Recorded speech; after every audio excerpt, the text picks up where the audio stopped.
Hi and welcome. In this video I will show you how to make your headphones sound significantly better on your Mac. Completely free and system-wide for every app. We will do two things. First, an equalizer tuned specifically to your headphones, and second, Crossfeed so the music sounds more natural and less stuck inside your head. I'm using my Biodynamics DT990 Pro X here, but this also works with almost any headphones. Quick note on my setup. Right now I've got the headphones running from my Mac into my amplifier, the amp for my Teufel speakers, and I've plugged the headphones in that amp's headphone output.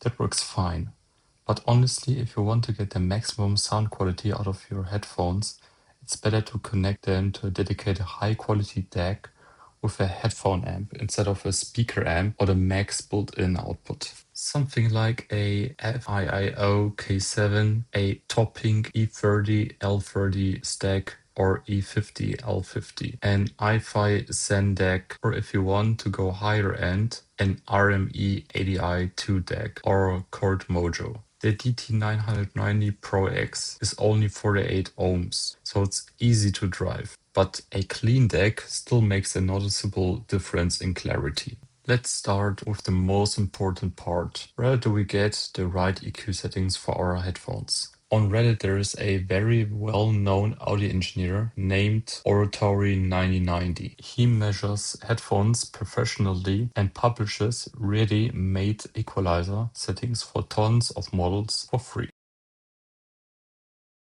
The easiest way is through his big master list. All headphones are sorted alphabetically here. Now I will search for my biodynamic model.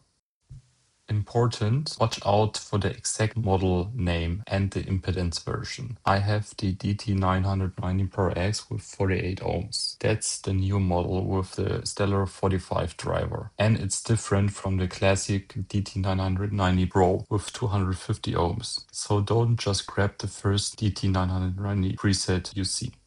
When I click the link for my model, I land on the ready-made settings.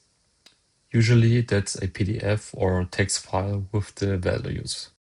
This file tells us exactly what to set. At the very top there's the preamp value. That's an overall volume correction, usually a negative number. Below that come the individual filters, each with a frequency, a gain and a BW value for the width. Now SoundSource comes into play. It's an app by Rogue Amobia that lets you control volume per app on your Mac. And much more important for us, add audio effects system-wide. I will add the equalizer to my output device so it applies to everything. To do that, I click the little effects symbol next to my headphone output and choose Add Effects. Now we pick Apple's built-in parametric equalizer. It's called AUN Band EQ. It's included with macOS for free and does exactly what we needed.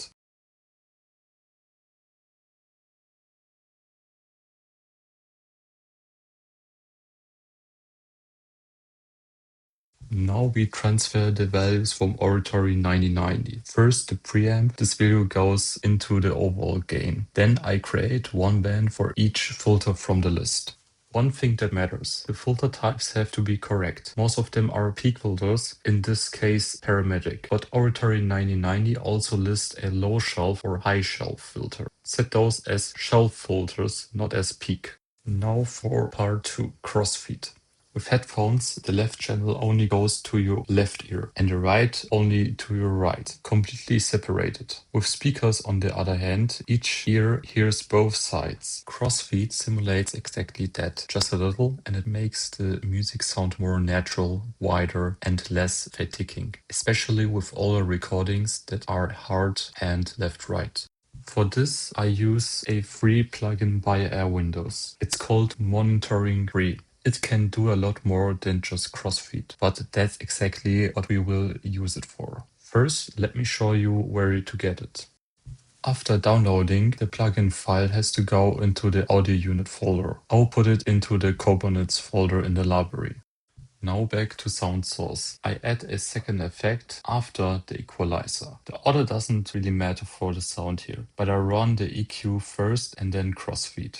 Monitoring 3 has several modes. For Crossfeed, there are canned settings that simulates listening over speakers in a room. I will try different variants and pick the one that sounds more natural to me. I went with cans A here, but cans B works too. Try both and see what you like. One honest thing though, it really depends on the song. Some tracks sound better with Crossfeed and some actually sound better without it. So in the end it comes down to personal preference. There is no single right setting. I like to keep it on for older hard-panned recordings and sometimes to turn it off for modern, well-mixed tracks. Let's recap. We grabbed the matching EQ values for our headphones from Auditory 9090, built them into SoundSource with Apple's parametric EQ, and added Crossfeed on top with our Windows Monitoring 3. The whole thing now runs system-wide for every app: music, YouTube, movies, everything. If this video helped you, please leave a like and subscribe. See you next time.